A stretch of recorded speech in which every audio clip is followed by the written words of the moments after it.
এই গাদা তোমরা ভালো থেকো। যদি এরকম ক্যারেক্টার চরিত্র না পাই আমি আসলে অভিনয় করতে খুব বেশি আগ্রহ পাই না।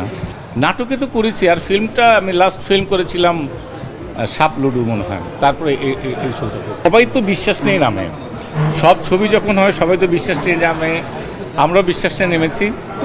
অলমাইটি গড জানে, অডিয়েন্স যেন দেখতে পারে, পরিবেশটা যেন ভালো থাকে। ভালো যে বলবো না, যদি এরকম ক্যারেক্টার চরিত্র না পাই আমি আসলে অভিনয় করতে খুব বেশি আগ্রহ পাই না, কিন্তু আমি অভিনয় করতে চাই, এই জন্যই দেখা হয়। কর্মসংস্থান এক ধরনের বন্ধ হয়ে যায়, আশেপাশে দোকান মিলে আমি জানি না, অবশ্যই কষ্ট লাগে। যে কোনো জিনিস ভাঙলে কষ্ট লাগে, যখন একটা সিনেমা হল ভেঙে অন্য কিছু হয় তখন কষ্ট লাগে।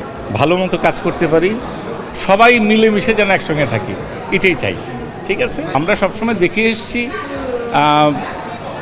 যা হয়নি, হচ্ছে না, দুর্বলতা মানে কি যে তুমি প্রশ্ন করলে, এর আগে তো কখনো এই প্রশ্নটা করা হয়নি। এই যে মানুষ ফিল করছে, আমরাও জানো, এক পক্ষে তো হয় না, সব মিলে যখন হয়, যখন দেখবে তখন ভালো হবে। কোনটা কি হলো ওইসব চিন্তা করে না, নাই, সামনে এগিয়ে যেতে হবে, বাধা বিঘ্ন পার হয়, এই হচ্ছে ঘটনা। এই গাদা তোমরা ভালো থেকো, আমি ভালো থেকো। আসসালামু আলাইকুম।